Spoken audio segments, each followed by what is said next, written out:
मैं पीर साय ठाकुर, प्रधान ग्राम पंचायत ब जो विधानसभा क्षेत्र दंग है, उसके तहत हम जो सभी लोग अपनी समस्या लेके आज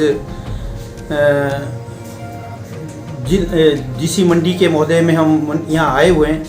ये हमारा एक बस का कई दिनों का इस पंचायत में जो चल रहा था, वो माननीय मुख्यमंत्री महोदय और विधायक महोदय को और HRTC के विभाग को हमने कई बार प्रस्ताव डाले, और वो हमारा एक काफ़ी बिखरा हुआ जो हमारा एरिया था इस पंचायत का, तो उसके लिए हमने एक बस को मांग कर रखी थी। तो मांग के मद्देनजर रखते हुए तो जब हमने 3-4 प्रस्ताव डाले, तो उसके बावजूद क्या हुआ कि जब लास्ट में इन लोगों ने हमारी जब एरिया को देखा था, उन्होंने कहा कि इस इलाके को जो हम एक बस मुद्रा जो बस है वो लगाई जाएगी। तो हम बड़े लोग खुश हुए, और मैं भी विधायक महोदय का, माननीय मुख्यमंत्री महोदय जी का और विभाग का भी कभी शुक्रिया, और लोगों की हमारी बड़ी एक खुशी की लहर हुई। फिर उन्होंने कहा कि 17 तारीख को जो है हमारी बस का जो आपका जो उद्घाटन कर दिया जाएगा और मुद्रा बस जो आपको दे दी जाएगी। लेकिन जो खुशी एक दिन में लगाई गई, वो दूसरे दिन भी छीन ली गई।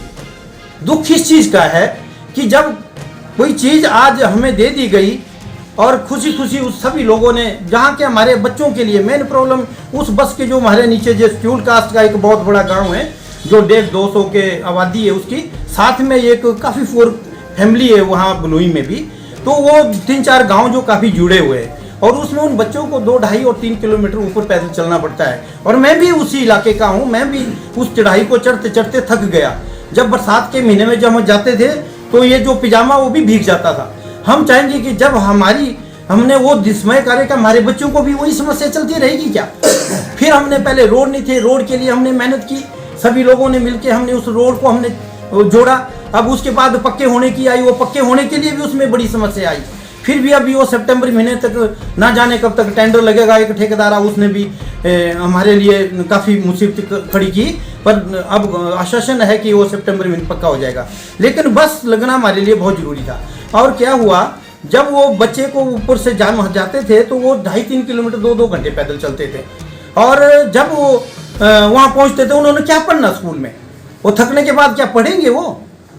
क्या अब स्कूल में सरकार भी बोलती है कि बच्चों के लिए प्रायोरिटी होती है, बच्चों के लिए मुफ्त जो शिक्षा देंगे, हम मुफ्त हम उनको आने जाने का वो देंगे। लेकिन हमारा ऐसा इलाका, जब मैं जानता हूँ, मैं पहले मानता कि चलो बस नहीं है, जब मुद्रा बस जब वहाँ पहुँची हुई है, जब यहाँ हुई है, तो क्यों नहीं उस लोग और सबसे मिल के उस रूट को चालू कर दिया गया। और विधायक महोदय ने भी और RM ने भी उसमें मोहर लगाई, और हमने भी उसको एक्सेप्ट किया कि हमारे लोगों के लिए बहुत बढ़िया है, और किसी का उसमें वो नहीं होना चाहिए। जब वो बच्चे हमारे लोग और उस पंचायत से जुड़े हुए सारे लोग जुड़े हुए हैं, 3-4 पंचायतें जो नीचे से ऊपर तक जो सब उसके साथ सब लोग जुड़ गए, और बहुत खुशी हुई। और कभी भी उस पंचायत की एक दिन भी अगर इनकम नहीं होगी, तो हम उस दिन ही बोल देंगे कि आप पंचायत को बस को बंद कर दीजिए। वो हुए, और विधायक साहब ने भी, और जब 17 तारीख आई तो उन्होंने हमारे को हरी झंडी दे दी। और मैंने विधायक महोदय का भी, HRTC का भी और SDM पद्धर का भी, और बेहतर दिलों से उनका हमने स्वागत किया। और सभी लोग वहाँ थे, उन्होंने कहा कि आप जो है आप बस को ले जा सकते हैं। और हम जो बस लेके गए, लोगों ने हर जहाँ से हमारा और पंचायतों ने भी हमारा काफ़ी फूल मालों से उस बस का स्वागत किया। वो आपके सामने जो है हमने फूल मालों का जो चर्चा है, वो सारे मीडिया वाले के, हम सभी लोगों ने उसको पूरे हिमाचल प्रदेश ही सब जानते हैं। लेकिन दूसरे दिन क्या हो गया, क्या हमने ये भी सुना है कि किसी एक आदमी के लिए उसकी कोई बस चलती है, तो उसके लिए जो है विधायक महोदय ने उसको बेनिफिट देने के लिए हमारी बस को छीन लिया गया। मेरा निवेदन है विधायक महोदय से भी और प्रशासन जी से भी कि इस बस को जल्दी से जल्दी बहाल किया जाए।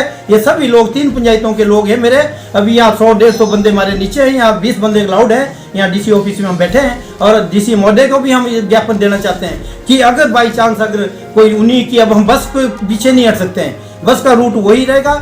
सभी लोग हम कर्मठ होके आए हुए हैं, चाहे हम रात हो चाहे दिन हो, लेकिन हम बस हमारी वहीं से चलेगी।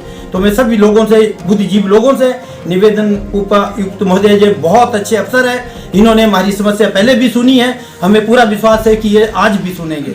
और इसकी वजह से हमारे विधायक महोदय से भी हमारे को बोला उन्होंने कि मिलने के लिए भी कहा है। ये ज्ञापन हम इसलिए दे रहे हैं कि बाई चांस अगर कल को उन्हीं की वाली बात होती है तो प्रशासन और मध्य नजर रखते हुए हम हमारे लोगों का नज़र जो है प्रशासन के ऊपर भी रहेगी, क्या यह करते हैं करने। मुझे पूरा विश्वास है कि सभी लोग हमारी इस कठिनाई को सॉल्व करेंगे, हमारे रूट को बहाल करेंगे।